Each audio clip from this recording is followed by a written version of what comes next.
In true retrospective status, I'm just hitting record because we're probably going to end up talking a lot of crap. So, Yeah. Greetings from the past, which will be someone's future. I really hope we're both still alive because otherwise it's going to be super awkward.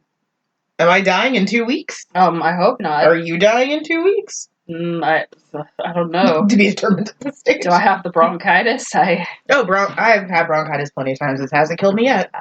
My husband is like, don't get me sick because I'll be sick for 3 months. And I'm like, well, that's because he won't go to the doctor.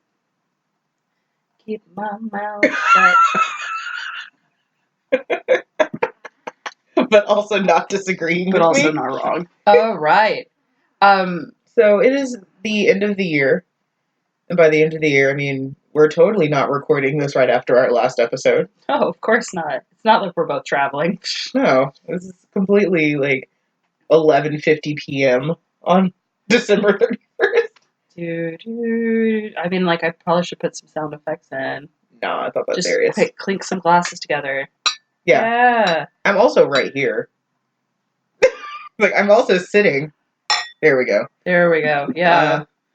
So, it's the end of the year, which means it's a good time to look back on the sins of the past. So many sins. Or the good things of the past. I just feel like I need to get a whip and be like, mea culpa. When you said I need to get a whip, there were like 3 directions that was going, and none of them ended with self-flagellation. And now I'm concerned. I'm like, wait, I know where 2 of those went. I don't know where the 3rd one went. I was ready for you to like full Catwoman. I was just like, cool. Sweet. Yeah, like I was ready for that.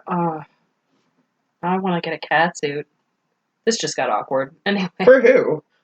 For whomst? Me. Okay, that's fair. Mostly for my cats who are like, but you're already Catwoman to us. Are you Catwoman to them or a loving dictator? Crazy cat mom. Yep. So I decided that we were going to do a retrospective because apparently I would like for us to reflect.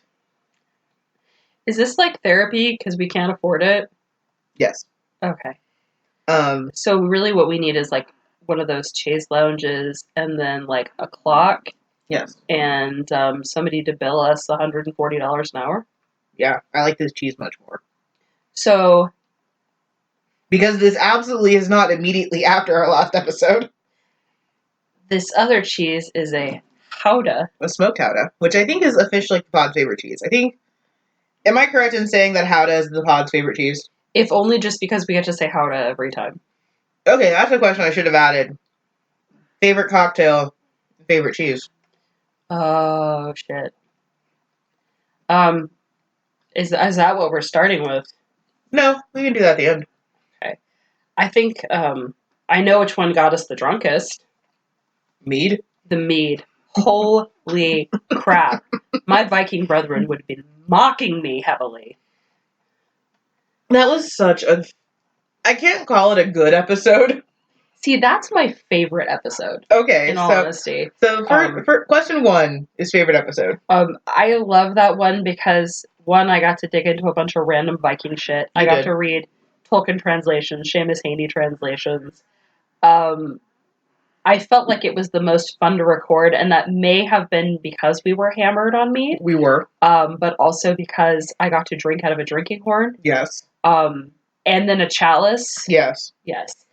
I think my favorite episode, is actually Telltale Heart. That was a really good one. Because I think, like, that was a good mix of, like, us actually talking about the book because we weren't totally drunk. And then there was the Podloff spider. There was the spider, Thackeray, which we did confirm was male because we actually Googled what kind of spider he was. The pan-tropical jumping spider. He's since left. We don't know where he's gone. I hope he's gone forever. But I think that was the most, like, coherent and one of the better of, like, true analysis. Because, spoiler alert, we're drunk a lot. On the podcast. Not at work, not while driving a car. Well, yeah, obviously not. So I do think that, like, sometimes we do stray into, like, we're just talking about whatever, which no one has complained much about. There's a big preface there. Much about. But it's something that, like, I think please know that when we are drunk, in the moment we don't know, but immediately after we know. Yes. That happens quite a bit of us talking and talking and talking and talking, and then we end the episode and look at the notes and go, oh, we should have done this, or oh, we were talking about this, or man, I don't know that we were on track once. Yeah, I don't think we talked about the book at all, which I think leads us neatly into least favorite episode. My least favorite, and it's funny because it's like all from the beginning. Mm-hmm. Episode 3, The Toxic Masculinity Also Rises, which is the one on The Sun Also Rises by Ernest Hemingway. Mm-hmm. I think part of it is because it made me really, really angry about Hemingway, which is fair because he was a dick. Yes. But I also felt like I understood the book a lot more now as an adult. Mm-hmm. It didn't get a lot of listens, that's part of it. And I also learned from that you can't put the phrase toxic masculinity in the title. Yeah. Which is sad because really that captures it so well. But also we needed a champagne bell. Yeah, I think that one, or honestly episode 1, Watership Down for me. Watership Down was that was rough. But we talked about rabbit fascism being an acceptable form of fascism. We did, and it made me digitally impose a hat onto a rabbit. Which is fabulous. Which is step 1 in my career as a graphic designer, apparently. Yeah, it is interesting that I think like the ones that I look on with the least positive feelings are those early ones, where I think where we were still kind of like trying to find our voice of like, yes, we're kind of drunk, but also not, which is a place where I get very, very shady. On Twitter, one of our podcasting compatriots had mentioned that there was a plethora of drunk/high podcast, and that they were sort of unhappy with that current zeitgeist, to which I say, leave me alone. I'm sorry. Also, I think one of the things that we've learned over recording this over slightly over a year now is a year where and a few weeks. Our limits are. Mm-hmm. We're not trying to drink to get drunk. No. We're trying to dull the pain of a bad book. Yeah, there you go. We also, it's fun to try new cocktails. Yes. Amanda pours heavy. I pour heavy. That's just how we roll. Yeah. We're not like, I'm not going to try and defend the fact that we get tipsy. I'm not going to defend it. Also, like, I think here's the thing.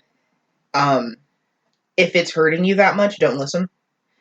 I also would be interested to know if people would want us to make, like, and I hate this phrase, but mocktail or something non-alcoholic. Because I feel like there's a lot of really cool options out there. And we're not trying to force you to drink. No, I think the cocktail portion of it was a little bit selfish because I used to date a bartender, which means that I was kind of a bartender. So I think, like, the cocktail portion of it was always a little bit selfish, and, like, the cheese part was also a little bit selfish, like... Well, the cheese part also started because I think we were reading 1984. I think that was when we started doing the cheese plate, and it was just, the book was so dark and so depressing. That we needed something to get us through it. Yeah, and so then the cheese plate became a regular part of the show. Yeah, it's the unofficial third host. It's so good. Yeah, and that was also when we started adding the, I guess, like, mukbang ASMR part, which is us eating on mic, which helps us with the drunk, because you can definitely hear the difference. Yes. I do love the word mukbang, too. If you guys have Disney Plus, and I'm not trying to promote them heavily, but yes, you are. The Jeff Goldblum Does the World or whatever. There's a whole thing where he is on a girl's live stream on YouTube, and he's like, "Oh, what is a mukbang?" And it's like just so awkward to hear him say that. I wish I could still like him. Yeah, I'm not allowed to like him anymore. I'm sorry. I know. I don't. We're not getting political in the retrospective. I'm going into it. So yeah, I think my least favorite episode. I would actually love to like redo episode 1, like with better audio. Do I have to reread the book? No. Okay. Then I would agree to do that. Okay. We don't have to. I didn't get to watch the movie Watership Down, though. So I think that was actually supposed to be out last year. I didn't see it on Netflix. I didn't either. Which means it doesn't exist. I don't have Netflix anymore. What? It was one of those things where we're like, okay, what do we watch more? I'm getting dangerously close to losing Netflix, but they have like some of my favorite anime on there. And because I don't really want to give Crunchyroll more money, because they're very, very bad with their translations, I'm going to go ahead and say it. Ooh. Crunchyroll is bad with their translations. Is it just like the translation to English from their Japanese? Yeah, it's a lot of that. And I'm also, especially because a lot of the big translation houses actually are in Texas now. Oh, I didn't know that. Yeah, so we have like Sentai, and we have Viz office here. We have a Funimation office. So a lot of the translations are coming out of Texas, which means that they'll throw things in that like just don't make sense. Like there's an episode of Full Metal Alchemist Brotherhood where they refer to someone as an illegal alien, which is actually not a word that exists in Japanese because it's a fucking island. So they don't have the term illegal alien. And it's not that he was an illegal alien, he just at the time didn't have his papers. So in the manga, it just says he didn't have his traveling papers. But in the translation that Funimation did, they call this guy an illegal alien about 5 times. And it's like, 1, he's not a legal alien. 2, Japan has no concept of this. 3, I understand that you're in Flower Mound, Texas. Oh, gotcha. Like, yeah, Funimation's like in my backyard back home. So, Crunchyroll, because they're relying a lot on like Funimation and Viz to translate, you're getting these like very Americanized translations that are just like not good. And there's a lot of things in Japanese that just don't translate over well. This is a full-on fucking tangent, but it bothers me. You'll also see them like throwing like meanie language that like doesn't make sense, where it's like, no one in Japan has used the word snack to refer to a man. No one in Japan has referred to an attractive person as a snack. And I don't know. Maybe with Lizzo now. Maybe. And if they translate Aniki as bro one more time, I swear to God. That's a whole Yakuza tangent. Oh dear. So in the Yakuza, you refer to your older brother as Aniki and your older sister as Aneki, and your older brother and sister are usually like the next above you in the Yakuza. And Aniki and Aneki, respectively, are like the most formal way you can say older brother and older sister. Like, we're going back to like old-time Japan, the most formal way you can say. So it's a very big respect thing. It's a huge respect thing. So it gets translated out a lot as just like big brother, which it makes sense, but like usually in the manga there's like a note, like very respectful. And for whatever reason, Funimation consistently translate it as bro, and I vomit every time. Because you're talking about Japanese gangsters, like, hey bro, what's this? Like, every time I see it, like, a piece of me dies. Like, everything hurts. Everything hurts. So what was our biggest win of the year, of 2019? We survived. Jokes on ginger beer. Jokes on ginger beer. We're not drinking alcohol for this retrospective. I know, we're actually drinking ginger beer, and it's extra ginger brew. I think for you, Tori. I know. My extra ginger. I'm extra ginger. I honestly think our biggest win has been getting commentary from people who aren't just our friends who listen to the podcast. Yeah. Getting messages back, getting emails, people saying, I like this, I like what you do, yeah. Or I want you to do this too, or that's funny, I thought that same thing. Yeah. Or sober up your lush. Sober up your lush. It's just very strange to put something out there and be like, okay, well, I just want to do this because it's fun. And then have somebody else go like, I like what you do. That's always surprising to me. Yeah, I think fundamentally when we entered the podcasting space, I think we did it because we felt we had something to add to the conversation. I think we both came into this with a lot of intentionality because it is a bit of a saturated market. Mm-hmm. But I think we both came into this with a desire to add something new to the conversation. And I think we both came into it going, we're not going to make money on this. No. And because I know a lot of people come into the podcasting space as, oh, this is going to be easy. I'm going to be able to quit my job. And that's 100% not how it works. No. You don't automatically have Last Podcast on the Left or My Favorite Murder or the one sponsored by American Public Media. Like, well, we're certainly not going to do My Favorite Murder. Yeah. And that's okay. That's not where everything needs to be. Yeah. I think there is a space for like those mid-tier, low-tier podcasts. Mm-hmm. There's like improvement. I was going to make a reference to also we're not going to be This Is Why We Drink, because we get the Alamo right. I'm just going to eat my cheese. So just We a would get the Alamo correct. big thing for anybody who covers history in Texas, and I have a side podcast, so I can tell you this 100%. If you don't know how the name is pronounced, look it up. Ask a Texan. If you are covering a major battle, major location, anything like that in Texas, do the fucking research. Don't spend 5 minutes on Wikipedia and think you know it. Because you don't. I promise you, a Texan will tell you. Do we need to tell that story? I think we need to. Tori took me. I don't like speaking poorly of other podcasts. It's not speaking poorly. Okay. So Tori took me on a friend date to go see This Is Why We Drink, a podcast that I'm going to be honest, I'd never heard of. Yeah, and That's Why We Drink is what it's called. Yeah, this is whatever. Sorry, I am drunk. I'm kidding. I'm fine. I'm like, I love them. I love them very much. They're fine. We went to a live taping, and they were going over some Alamo history, and they immediately got Jim Bowie's name wrong. They kept calling him Jim Bowie. And I'm like, David Bowie? It's like, it's Bowie. It's Jim Bowie. Because we have the Bowie knife. Like, and just, like, conflated a bunch of things. Like, I'm just saying was the first thing that I was taught when I moved to Texas. Yes. And it's not Bowie. That, and it's not Bexar, it's Bexar County. I saw that on live PD, and I almost spit out my drink. Because it's like, in Bexar County, where the fuck is Bexar?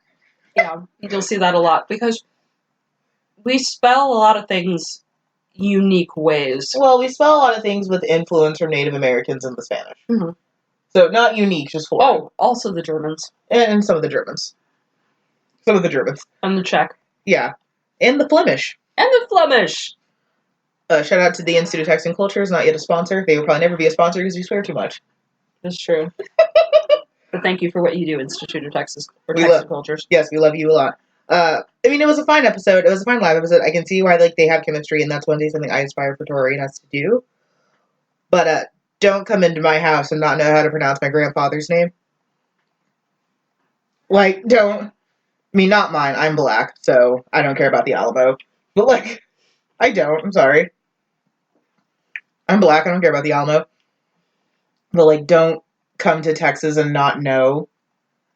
Because we have this thing called the internet, and you can find out. But then the stuff on Emma Kohler was badass, so... Yeah, I feel like you could ask, like, an old lady downtown, and she could probably tell you the same thing. I don't know, though. I had to do a lot of research on the Pearl Brewery. That's fair. Okay. Alright. My biggest win, becoming friends with fuckboys of literature. Yes, fuckboys of literature. We love you so much. Yes. That is single-handedly, like, the best name I've seen for anything. Podcast. And honestly, one of the best podcasts I've ever listened to. It's really well done. So, thank you. Thank you. I was going to call you sweetheart, but then I didn't want to say that and have it sound patronizing, so. I appreciate it. I mean, also just, like, I think making so many podcast friends has been great for me because Twitter is now my domain. Twitter is now the place I live. So making, like, meaningful podcast friends and, like, podcast connections, because it does sometimes feel like we're all competing with each other in a very, very small pool. And, like, realistically, we're not. Like, no. It does honestly kind of remind me of cosplay in a lot of ways. But, like, as soon as you stop thinking about it as a competition, it's just fun. Oh, in all honesty, I love listening to other literature podcasts. I do too. We do the whole, like, listening to ghost podcasts and stuff too. But it's honestly, when it's good. It's more fun for me to be able to go, I know that person. Mm-hmm. Like, we talk online. Yeah. And so that's cool to me. It's to be able to be like, oh yeah, so-and-so does that out of Seguin, or, it's just exciting. And that we're generally supporting each other. Because, yeah, like, cosplay, like, we all are putting work into this. We're all putting time into this. Like, there's no point in being mad at each other. Person who said that they were angry at all the drunk in my podcast. You might be a little mad about that. I just think... Here's my thing with criticism. And I think you know this on me doing a literary criticism podcast. If you are not adding anything to the conversation, shut the fuck up. That snarky comment isn't adding to the conversation. It's an opinion, and, like, assholes, you're entitled to have it. But no one has to see it. Like, you're entitled to your opinion always, but, like, you aren't adding anything to the conversation by saying that. You're not. I'm sorry.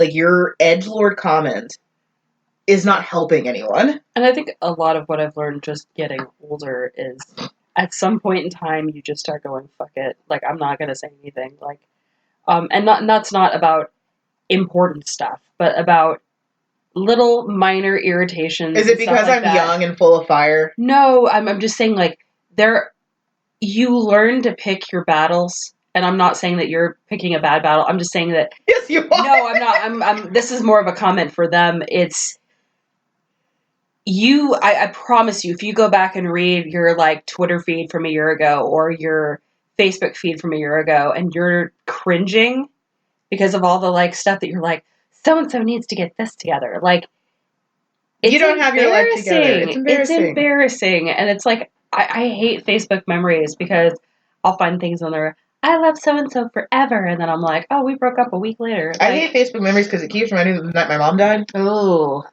yeah, mine pops up with my dad too, and it's like, hey, remember this night? I'll never forget. Don't worry, Facebook. Don't worry, got that one on lock. Biggest fail, sound quality. We had a lot of issues in the beginning, and we're just now kind of getting it where we want it to be. Yeah. Which I'm going to laugh if this isn't recording properly. I will cry. The first time that we paused a podcast to go do something and came back and didn't record it, I thought I was going to break a window. Bless you. Thank you. I also thought I was going to break a window. That was, Their Eyes Were Watching God? Or was that Sula? I think it was Sula. It was something Toni Morrison. And we were just like, fuck, like, we don't have time to record this today. Like, we can't. And we ended up coming back, and I feel like doing a better episode. I disagree. I think we had a better conversation the first time. I think it was just more personal. I think we had, caveat. We had a better episode as far as like talking about the book. I think the first episode we didn't record had more of that like anecdotal, like personal, here's my experience as a Black kind of thing, which, I mean, people aren't tired of yet, so. What do you think our biggest fail was? Yeah, I think it was that recording fail, or honestly, I mean, I think that we could have done better with Beowulf. Yeah, I think the same with Dracula, too. I keep thinking about it, and then I have to, like, back away. Dracula also, I think, well, no, I think for me, Frankenstein. Yeah. That Halloween Live that we tried to do. Where we learned two things very quickly, that iPhones don't have a whole lot of video storage. Yeah. And that wigs are very hot. Yes. And that if I skip a dose of medicine, I will die up here. Yes, please don't die. I think, like, those are the ones that kind of stand out to me as far as, like, we could have done better. Yeah, I would either say, like, Beowulf or Frankenstein.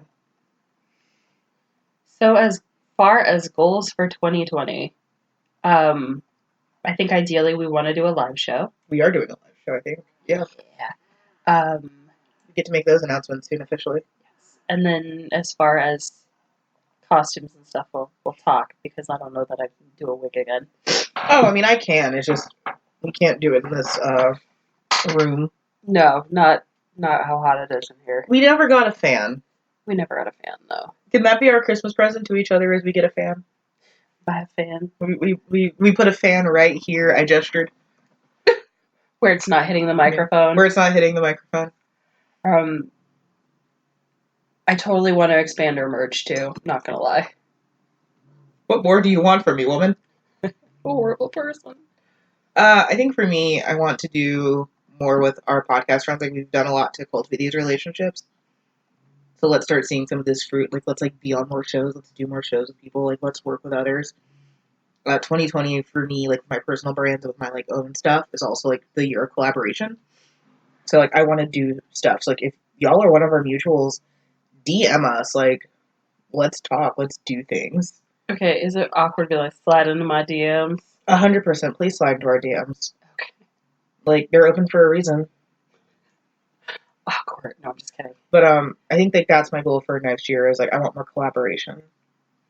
Because I think that we're good. Like, don't get me wrong. I'm not trying to, like, polyamory. Like, let's see about other things. But, like, I think... I didn't take it that way. I'm glad. But, like... I was like, wait, what? No, like, I think, like, more collaboration. Like, we've carved out a space in this super cool community of like indie podcasts, and I want to just like do more with that. We have 500 something Twitter followers.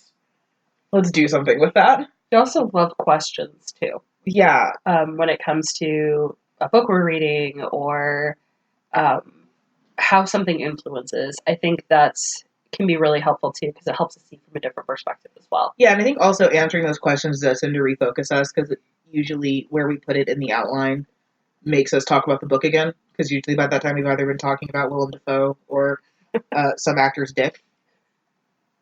Listen, it happens from time to time. From time to time. Gary Oldman. I don't want to talk about how much I love Gary Oldman right now. You already did. You don't need to talk about it anymore. I know, that's why I'm not talking about it more. You've exhausted it already. I did my years of waiting. Well, in Azkaban. Anyway, we have more questions from our patron, Chris. We're going to do a learning curve? Audio. When we finally got two of the same mic and figured out how to set it up so it worked. And then video, I think, is our next. Okay. Tori didn't want to talk about where we could learn and grow. No. She wanted to get straight to the... She wanted to go straight to the candy bar. I'm just saying, I have an anxiety disorder, so I've already analyzed all of this in my head 8 times over. I mean, same. Why do you think we drink? So we shut up that tiny portion of our brain. It's not tiny. It's quite big. Yes, it's quite massive. So, we did like get... Gary Oldman's dick. Anyway. I hate you at the podcast. And this is why I tell my mom she's not allowed to listen to this podcast. There was at the local Chinese restaurant that I go to almost every time I'm leaving the podcast because I'm usually still a little bit tipsy and I need food. There's a kid there and he's like, "You do a podcast? Can I be on your show?" And I said, first of all, you have to be famous. Second of all, you have to be at least 18. We swear a lot. We swear a lot. We talk about sex a lot. We say things that, I don't know, will probably get me fired one day. Whatever. Maybe. So Chris asks... Our patron Chris, who we'd also like more of. Not because we're greedy, but because it validates us. What, if any, books would you want to revisit? I think we talked a little bit about this with Frankenstein and Dracula and Beowulf. Down. And Watership Down. Yeah, I would really like to redo. You know what, honestly? I can't really think of ones that I want to revisit as much as maybe just, like, stuff from that author I'd like to do, because I feel like we do kind of shit on authors sometimes. Like... Yeah. And that's honestly mostly my fault. I'm willing to be the one who doesn't like authors. I come in and I'm like, and then I'm like, oh no, you're right. Yeah, Tori does her best to be disinterested, and I'm the one that's like, I hate everything. But with reasons. Donde está lie. Right, like, if you don't know, my writing handle for Fangirl Nation is the Prince of Unpopular Opinions. And, like, for me, that's never meant being a contrarian. It's always just meant, like, I don't like things because I'm old and I'm educated, basically. Like, I'm sorry. You're a little crotchety. It's fine. But I always have reasons. It's never, like, I don't like this thing, end of conversation. It's, I don't like this thing, here's 15 reasons. So it's not so much that I think that I want to revisit some, except for, like, maybe Watership Down, and maybe Frankenstein, because we definitely could have done that better. Yeah. In all fairness, I was dying through half of that episode. I mean, same. Yeah, so, in all fairness, we were both dying through that episode. So maybe that one. So which books would you want to drink to forget? I did not like Grendel as much as I thought I would. And I know that that's horrible and awful and terrible, but... You know what? I actually didn't like it very much when I went back to it as well, because, like, I remember I read it when I was in high school. And it was perfect, because, I mean, like, I was Grendel. But now, as an almost 30-year-old, it was just sad and hard to go through. And I never, ever, ever, ever want to read Ethan Frome again. You don't want to read... No, I would read The Scarlet Letter over Ethan Frome. Really? That's shocking to me. Ethan Frome is really bad. It is really bad. It's really bad. And I have friends who absolutely love it, and I find it funny. Oh, we did get a what drinks are your favorite? Yes. Conversely, what drinks were your faves and which ones fell flat? Let's start with favorites, because I make them, and this affects me. Yes. So many. The French 75 from Gatsby was pretty good. That was really good. French 75 was really good. Because also, in my defense, when we say pour heavy, it's not just we pour heavy. It's that a lot of these are cocktails that are like prohibition and like from the 1700s and stuff. Yes. So it's not just that I pour heavy, which I do, let's be honest. But it's also like, so the recipe for not today, because we're totally recording this after the fact, was literally an ounce of port and 2 ounces of brandy in a cup. Yes. There's no way that's not... I was at Battalion with a friend, and the guy was like, all of our cocktails are alcohol forward. Like, it's called a fucking cocktail. Yeah. It's supposed to be alcohol forward. If it's alcohol secondary, it's not a cocktail. Like... And it's a mixed drink. Yeah, then it's a mixed drink, but because I ordered a spritzer from them, that was Prosecco and Kochi, and it was delicious, but it was like, because they didn't mix it very well. I'm going to go ahead and say, Battalion, you did not mix that drink well. You poured Kochi into a cup, and then you poured over Prosecco. You should have at least stirred that once. So, like, that's not alcohol for it. That's just a badly mixed drink. I really, really liked the sangria. I thought that was amazing. Yes, we know. We know. I liked the Alabama whiskey. That was delicious. Tea. That was good. That was good. I was not expecting to like that, and I was like, oh. Sangria was good. Sangria was very good. I think we drank a lot of Corpse Revivers. We drank 2. Whew. I know. They're back to back. They were delicious. They were. Yeah, I think probably my favorite's like French 75, Sangria, like the drinks that I drink when I'm at home. So the drinks that I don't think I'd want to drink again. Anything with absinthe. No more ouzo. No more ouzo. No more absinthe. Nothing with absinthe. Oh, sweet Jesus. That headache after that ouzo. Can we talk about when we drank that death in the afternoon? And just that immediate regret. Oh. Because I opened the bottle and I wafted it to Tori. And the look she gave me was of petrified death. The immediate fear of the absinthe. Which we still have. And so here's the thing. I was a goth kid in high school. I was a goth kid in college. I'm still technically a goth kid. I was going to say, when did you stop? I remember my biggest failing, or that I felt was my biggest goth failing, is that I didn't like absinthe. And I've tried it multiple times. I've tried making a death in the afternoon, tried all of that, and it's just like, it's just not for me. I don't think I would survive in Greece. I don't think I would survive drinking absinthe. If it's anise flavored or no, thank you. Yeah, I think pretty much anything that involves absinthe was not great for me. I think most of the cocktails I'm willing to stomach. I drink a lot less because I have to usually drive home. Tori gets the luxury of this being her house, so she can get lit. That is true.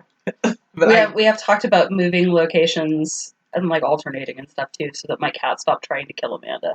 They consistently try to kill me. They're murderous assholes. I just have allergies. It's nothing personal. They're still murderous assholes. So ones that fell flat. Yeah, I think it's just those anises, the ouzo, the absinthe. That's just such an intense flavor, and you can't do. You know what? We forgot one. Mm-hmm. Spicy mead. Oh, jeez, no. That was... And I feel bad, too, because it's like, I know they're a smaller brand, but I was just going, no, what are we drinking? We were very nice, because we kept saying, like, this is probably for someone that someone isn't us. It was disgusting. It was disgusting. Yeah. And I think the hard thing, too, is we had just had that Sky River mead the week before. That we clearly loved. Oh, so good. That, and then anytime we use seersucker gin. I love that. Not yet a sponsor, but please call us. I feel like we just need to go to their distillery and be like, here. I would happily. I keep trying to get you to go with me, and you don't go. I know. I never leave my house if I can help it. I'm like, 1 bottle of gin, and we will cover you for a year. Even less. I will say, like, ones that surprised me were port. Yeah, port I didn't think I was going to like. Now I feel like an old, rich British woman. Can we discuss that when we first did port for Jane Eyre, we were very intoxicated. Oh, yeah. Also, the Dark and Stormy was bad. Dark and Stormy was rough. And I think that was just because that rum was harsh. Yeah. But I mean, I think I've become a better bartender. Yes, you do very well. Thank you. Like today, which needs to lead us to the triumph, which was the Ramos Gin Fizz. Yes. The Rhombus Gin Fizz was a delight. It was a pain in the ass, but it was a delight. You did most of the shaking, so I can't even talk. My proudest moment. My proudest moment was the Ramos Gin Fizz. I can see why that would not be as popular. Just because of all the shaking. They wanted us to shake it for 15 minutes. Yeah, that wasn't going to happen. What do you do? I think we made it to 5. I think maybe 5. I mean, is that like how you get like those big beefy bartender arms when you get like your sleeve because you're going to culinary school? I don't know. I figure you just like put it on one of those like old like vibrating machines, like you just like put it on one of those. Lose weight and make a cocktail. Yeah, I figure you just like strap it into one of those and you just let it shake. So I like this question. Any plans for you both to reach out into analyzing other media, analyze movies we watched in school, or even edutainment titles that were on the PC at the time?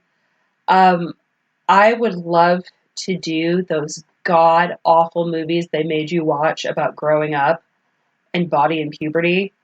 They're getting slightly better, but not really.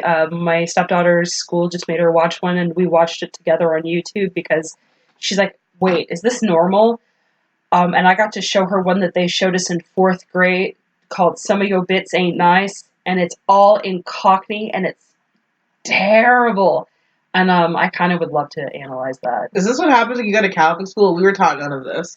Yeah, no, they just tell you abstinence is the key. You had questions about. We were taught none of this. Ours was, for the love of God, wear deodorant. Oh my God, what's wrong with you? Yeah, I mean, I feel like we end up doing some media analysis just because we end up talking about movies and stuff. Because we don't like talking about the book. I'm not going back to Gary Oldman. Yes, you are. Like, I do feel like we end up talking about, like, a lot of other things, but, like, a dedicated either, like, segment or podcast, I wouldn't mind. I wouldn't be opposed. Because I do think that we come at this from, like, a media critic standpoint of us both, you know, critiquing books and TV and movies and stuff like that. You know, and a lot of it is, does this hold up? Does it translate to a modern audience? Yeah. But I think, if anything, I think, like, what we can do currently is kind of go back and expand upon those, like, movie sections that we had. Because I feel like those did kind of taper off a little bit when we were talking, like, movie adaptations. Just because they did sometimes, like, eat the episode. Which, I mean, I don't think is bad, but, like, I can definitely tell, like, in this, like, I think, like, Gatsby, like, that movie ate, like, some of the episode. Yeah. Which, I mean, I don't think is terrible. I like that movie. We also know about Moulin Rouge. Yes. Which you don't like. No, I do not. I mean, okay, that's fair. I'm not going to fight you. That's not going to be the one I fight you on. Listen, I was in a burlesque troupe. People already tried to fight me on that. Yeah, that's not going to be the one that I fight you on. I might fight you on Rent a little bit, but... All right. What books from your school years stood out to be something special for you, if any? That is, any that you had to read for an assignment or the like. A lot of what I really liked was not assigned to me. Okay. I wonder why we have the show. I read a lot of weird stuff. I loved Dorothy Parker, which I know you're all surprised. Every episode, I feel like you have to either rope in pre-Raphaelites or Dorothy Parker. Yeah, that's pretty much. I found there was a whole series we had in our library, and I've been trying to find the full collection forever from half price, but it's Man, Myth, and Magic, and it was just a collection series, and it was so good. It's just weird stuff from different cultures, including ours. Yes. I really found the Malleus Maleficarum fascinating. I love the Witch's Hammer. I'm trying to think. I loved Dracula. That was not really assigned, though. I think a lot of it was just finding what I liked and moving from there. I think for me, like, the ones that I think stand out are, like, honestly, like, Dicey's Song, which is one of the first books that I remember reading where, like, not everything was perfect. And it hit me at a time, like, right after my dad had died, so it was, like, exactly what I needed. Grindel hit me at a right time of, like, just being angry and feeling like that wasn't, like, represented well in media. Going really far back, I remember we had to read The Giver. I loved that book. I hated The Giver. Brave New World was not assigned, but I read that and I loved that. It's fucked up. I mean, like, like, books that changed my life, I mean, like, finding the poetry of Charles Baudelaire, reading a lot of Edgar Allan Poe, like, I think anything, at least for me, that helped me put a lens on my sadness. Because, like, especially being, like, a depressed, anxious kid, there's not a lot of representation for that in media. No, it's a lot of, fuck up, you Yeah. can do it. And having a family that was in denial, let's be real, was in denial, and, like, not really, like, affirming that sadness made it a lot worse. So, like, having books where, like, here's a sad guy who writes, like, that was, like, really just kind of, like, affirming, and, like, I will always go back to that line in the albatross of, the albatross is one who is kin to the clouds, and on the ground he cannot stand, his wings are in the way. Like, that line to me was like, you understand me. Like, I am this poet who doesn't belong here. I misquoted the line, I don't care, I'm drunk. But, like, that as a writer, as a creature of, knowledge, that I don't belong here. It's a self-entitled sort of thing, but, I liked it a lot. So much so that I misquoted it. But yeah, those are the books that I think mattered a lot to me. And, like, I'm still finding books that mean a lot to me. I think this podcast has made me recontextualize a lot of things that I read. Because, like, with Grindel, it's like, oh, no, that was dangerous. It's like, oh, no. That's like me and, God, come on, brain, you can do this. This is beautiful, beautiful, sick brain right now. Sylvia Plath, The Bell Jar. Yeah. I read that in 10th grade and laughed my ass off because I was like, I know those feels. And then I reread it earlier in the year and went, oh, sweet Lord, no wonder my mom was like, you should go to therapy. Yeah, like, you have those, like, cry for help books, and I was like, maybe someone should have paid attention. I think also I will say, like, this podcast has been weird of, like, dismantling authors for me. Because we've had this conversation before. It's not that I don't care about authors. It's that I guess, like, with my background in fan fiction, the author is very much dead to me. That, like, you can't remove the author from the work, but that's why you take it. So I can't remove Auntie Jo from Harry Potter. That's why I've just taken it. And it's mine. Well, I think it's been really interesting, too, to find out how history and involvement and stuff, because you always hear that stupid cliche of write what you know, but how much of just experience comes across the page, whether or not you expect it to. Yeah.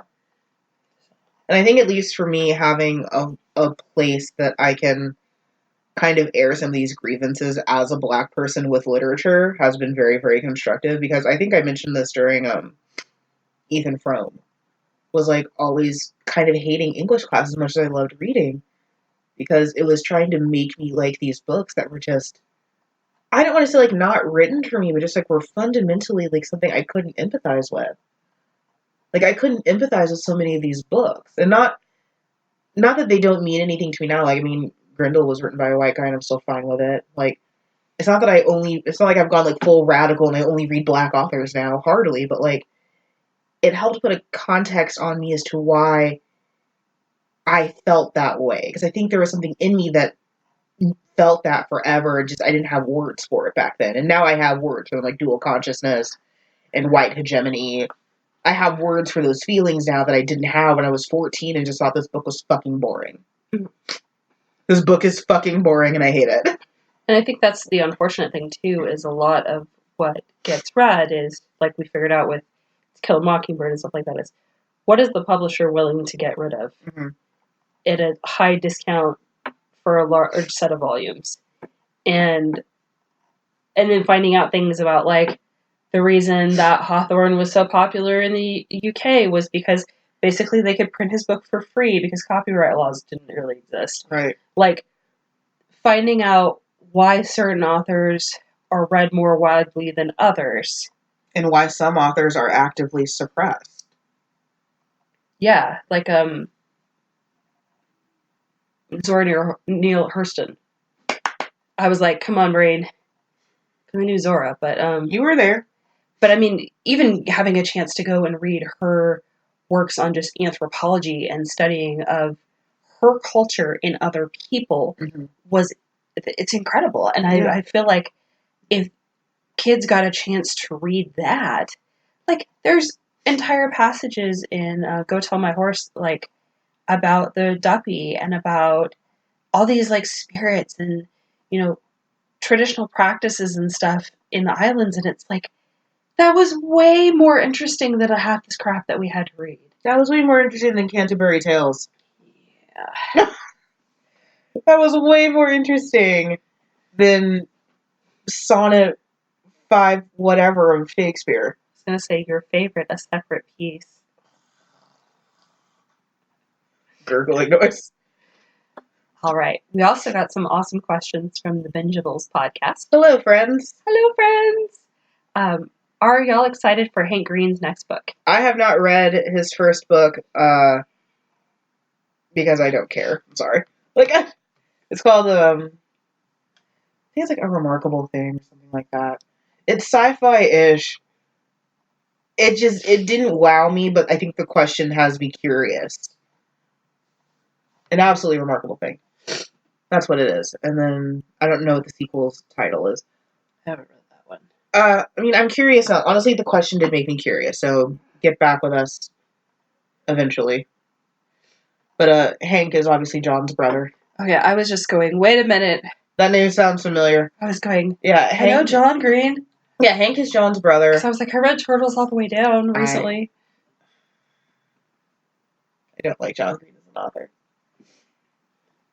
But I will have to try that one. Yeah, I mean, it's definitely, we'll consider it. I don't know why, well, no, I know why I don't like John Green as an author. Because there's a lot of manic, it's a lot of Manic Pixie Dream Girl, and also, like, I do fundamentally just kind of am grossed out by, like, a 40-year-old man writing, like, romance fiction for teenagers. Gotcha. Like, it's very knee-jerk, and I don't think he's gross. Like, I know that was, like, a Tumblr rumor for a while, was, like, he was gross. I do not in any way think he's gross. Like, he's a great guy. But, like, there is this, like, knee-jerk feeling of, like, which is weird, because I do think that, like, that is kind of, like, inherently because he is male. Because, like, there's actually, Reaper's son, who did that great Hanagram art. She's an older creator, and it's like, if you're weirded out by that, then, like, stop. Like, but I guess because, like, that creator is more female presenting, I'm more okay with it. I think it is entirely because he is male, but, like, it's this knee-jerk sort of, like, But, like, I won't besmirch it. And also, like, on just, like, a writing note, yeah, I don't really like the Wayfish Girl and, like, the Manic Pixie Dream Girl stuff that he does a lot, because I just think it's boring. Because I guess for a lot of guys, I'm the Manic Pixie Dream Girl. Obviously. I mean, I'm wearing sparkly leggings. Well, is that all it takes? Have you not met me? Have you not seen me out in the wild? I have seen you out in the wild. I loved that one day you were just talking to that guy who's, like, talking about... We're in Austin. It was a whole thing. This guy came up to her, totally talking to him like he's normal, and I'm like, he's gonna stab us in my head. And then we're walking and somebody catcalls, and I'm like, did you hear that guy? I'm like, did not. Trying to help. I sure did not notice. Thank you for defending my honor. I don't. In all fairness, I also did talk to those old ladies at the funeral museum about anti-popes. Yes. So, like, I guess for some people, I am the Manic Pixie Dream Girl. I find topics fascinating when I talk to you, so. Thank you. But I'm also not going to chase you if you disappear. Like, not... Okay, Wait, you wouldn't Paper towns, not like if you went missing overnight. Okay, I was like, fuck you! If you basically left a note saying, I don't want to be found, I'm going to go do my own shit, I'd be like, okay, fine, I can respect that. That's fair. But if you said, like, or you didn't say anything and you just disappeared, yeah, then I'd look for you. If this Bumble date goes upside down and you don't hear from me. Yeah, I'm going to be like, Call Criminal Minds. Yeah, hit Spencer Reed with the BAU. He's the only one who can find me. He is the only one who can find you. Matthew Gray Glupler, we need you. Yes, call actor Matthew Gray Glupler. Get Tom Gibson. He's not working anymore. Oh. There's a note in Criminal Minds that Spencer Reed was supposed to be bisexual and was supposed to have a thing for Shamar Moore's character and Tom Gibson's character. And that is a note that has ruined Criminal Minds for the rest of my existence, knowing that, like, Spencer was supposed to have a thing for Hotchner. And by ruined, I mean, yes, I wrote that fanfiction. You did write that fanfiction? Yes. I signed the order. You're like, as long as it's not Order 66, I think we'll be okay. Yay, Star Wars. We talked about that earlier. Next question from the Bingeables podcast. We all do an episode of Midsummer's Night Dreaming. We can. I have no opposition, but are you prepared for me to talk about the Fae for like a solid hour? I immediately just went to Game of Thrones. I'm sorry. I mean, that's probably better than me going on a Queen Mob rant. Yeah. Yeah. I mean, I know Queen Mob is Romeo and Juliet. There's Puck and the Green Man and all sorts of stuff we could go into. I think Midsummer's Night Dream might be one of my favorites of Shakespeare, but at this stage, I do think that Shakespeare is a little overcovered and none of it is good. You know what we should have done? We should have done freaking Twelfth Night. No one likes Twelfth Night. I love Twelfth Night. No one else likes Twelfth Night. I was in it in 7th grade. I was the only person who had no lines, but I knew the whole play backwards and forwards, unlike most of our cast. Anyway, the guy who played Malvolio was my hero. Angel, I miss you. You were hysterical. He came out in yellow fishnets for the cross garters, and one of the buckles on his shoe immediately got caught. And so he had to crawl off the stage, and it was just perfection. It was perfection. I mean, I think play analysis is weird, just inherently. It is hard because if you read the play, then you kind of get more of the author intent. If you see it performed, you see the director and actor intent. Yeah. And that's why it's really, really hard to watch the Fantastic Beasts movies and then read the book or read the script books, which I hate because I love the movies. I don't. Feel like they're incredibly choppy, and I figured out why by reading the script. I feel like that's me with Cursed Child. Yeah, no, Cursed Child I hate, and I wish that had never been created. Okay, I'm sorry, but I will not let you besmirch the name of my official son, Scorpius Hyperion Malfoy. Okay, no, there's no problem with that. Just the fact of how poorly done that is, how awful Cursed Child is. So, and I know so many people right now who are like screaming in their heads. I have friends who really, really like Cursed Child. Your friends have bad taste. I can't stand it. I'm like, this is so awful. So awful. Scorpius is the only good part of it. It feels like really bad fan fiction. Because it is. And this is also why I can't be into the Twilight books, because it feels like really bad fan fiction. Because it is. Well, 50 Shades is. And it's like, I understand if you love it, go for it. I love certain things that people think I'm a fucking psycho for, so... I don't think that. That's good. I don't think that that's true. I have a lot of books on the Mutter Museum, so... I mean, I did just give you a book about Russian dark history. And I'm so excited about it. So, I mean, I clearly don't have a problem with it. I think that leads up to a follow-up question. Do we need to cover more modern books? Because I do feel like us covering old-timey books... I would love to cover more modern books as well. I know that people are reading The Kite Runner in school. I know that there's some stuff that's covered in college. I would like to do more elementary school and junior high. I remember reading things like The Egypt Game and The Giver, which I saw your eyes, but no! I didn't like The Giver. But there are a lot of books now that publishers are giving a discount, so kids are reading them. Yeah, I think what might be fun also is doing a bit like a banned books kind of thing. Because like going to a Catholic school, like that was very real for me. Like we didn't have copies of Harry Potter in our school. No, you guys didn't. Like we didn't have like the Da Vinci Code, which is actually a book that I really like. Like Angels and Demons. I like Angels and Demons. I do not care for the Da Vinci Code. I respect your opinion. Because it very much feels like the super sexy so-and-so did this and this and this and this, and he is very famous. Anyway, he's in Rome. Yeah. Like... I'm not going to fight you. That's okay. Like, that's not going to be the one that I fight you on. I worked at Barnes & Noble when the Da Vinci Code was on the bestseller list. Now, the fun part about that is if you remember how long it was on the bestseller list... Why is Elsa on your phone? You don't really know. Elsa? Oh, it's a Frozen adventure game, and I do not feel guilt for that. We had people come in and pray over the Da Vinci Code on the table. We had an entire table that was just the Da Vinci Code. And I remember the day that fell off place number 1. We went out for drinks. We're like, fuck this. Because that was, I mean, I just remember having to sticker that 20% off logo in the corner over and over and over again. And then watching all these really good books come in and get completely ignored. But I really like the Da Vinci Code. I especially liked how badly the Catholic Church handled it. kind of like when Disney did Hunchback of Notre Dame and they lost their shit. More so, so like the whole thing is that they actually have a valid grievance of trying to separate themselves with Opus Dei. Like that is a valid grievance because like Opus Dei, not to besmirch, but like is rogue and not a sanctioned cult of the Catholic Church. Because my alma mater is a sanctioned cult of the Catholic Church.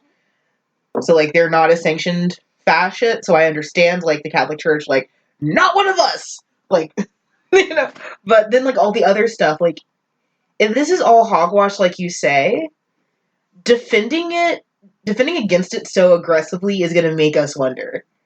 Like, if you really want to quell that suspicion, getting all up in arms is not the way to do it. So now, because you've gotten all up in arms about it, I want to know. Like, that was what got me even more interested in that theory. And that's something I feel like is just normal human interaction is, don't do this thing, it's so bad, don't do it. And you're like, I'm gonna why? fucking do it. Well, why can't I do that? What? Show me. But I do think it'd be fun to cover, like, more, like, modern books. I think the only thing with modern books also that they're typically bigger. And we do have, like, lives occasionally. So, like, it'd have to be something I think we've already, like, read before. Like, I think we could easily do a Harry Potter. I think we could easily do, like, Sorcerer's Stone. I love audiobooks, too, with passion. I love and hate audiobooks. I get why they're there. I think for me, they just end up becoming something that's very, very passive. And I don't retain the way I like. Because, like, it's usually a car thing for me. I'm usually focused on, like, not killing someone. I listen to it when I'm cleaning up or doing laundry or, like, just chilling out. And I feel like I retain more now because I will read it. I'll read the tangible book and I'll listen to the audiobook. Yeah. And that helps a lot. Like, I did that with An Occurrence at Owl Creek Bridge. Oh, also, I need to give a shout out to the Gotham podcast as well. Gotham something. They did Occurrence at Owl Creek, and that's what actually got me sparked into interest of it again. And also because I refuse to do Kurt Vonnegut. Yes. So I'm gonna. Because I refuse to read Kurt Vonnegut. I put my foot down. I'm sorry. It's all good. But yeah, we're gonna have to go through and create a list for 2020. Yeah, we're gonna have to do a list for 2020. I think with our current schedule, we're doing okay. I would like to. Yeah, I agree with you. Like some of the ones I read, like in junior high, I think would be interesting. Like I did read The Giver, so I mean, we could do that. And also, I think like, I mean, this sounds terrible, but like these end up being better episodes of just like books that are just like objectively terrible, like Jonathan Livingston Seagull. I never had to read that. I had to read Jonathan Livingston Seagull. Like, the books are just, like, objectively terrible. As much as I don't like being negative, I think are better episodes. It's sort of the whole, like, CinemaSins paradox of, like, no one likes being that person who shits on something, but also they end up just being better episodes because we have strong feelings. No one wants to see two fangirls jerk off a book. Oh, Lord. I just had a picture in my head, and it was think about our episodes. The ones where we're like Toni Morrison, those are good episodes, but like think about it. There's not a lot of like conversation. It's just all hail Toni Morrison, which is deserved and valid, but like as entertainment, not so much. They're important and they're valuable because it's Toni Morrison and everyone should read her. But like they're not when I think like our best episodes, they're the ones that either one of us is on one end of the field, the other's on the other, or we both universally hate something. What I think is interesting, too, is when it's very obvious we've changed perspective from the first time we read it. Because Jane Eyre was, like, my favorite book in high school. And now you hate it. And now I'm like, what the fuck was I thinking? Yeah, and I went from, like, soft defending Rochester to being like, this guy was a fucking asshole. Like, I'm a little scared now to reread Pride and Prejudice, because I hated Pride and Prejudice. And now I'm scared that if I read it, I might actually like it. and then I have to take back every horrible thing I've ever said about Jane Austen. No, you don't. So. No, you don't. No one's gonna make you. I'm not gonna make you. So yeah, I think 2020 is gonna be fun. I'm looking forward to what we have in store. If you want to collab with us, we'll link all of our fun contact information in the show notes. And you can always email us at unfortunatelyrequiredreading@gmail.com. Yeah, but to Tori, to my co-host, happy 2019, happy official 1 year. Happy 1 year. I could not think of a better person to go on this journey with me. I'm gonna cry. Don't cry. I'm not gonna cry. We're gonna clink bottles together even though they're empty. That sounds good. Welcome to 2020. Welcome to 2020. See you guys on the other side.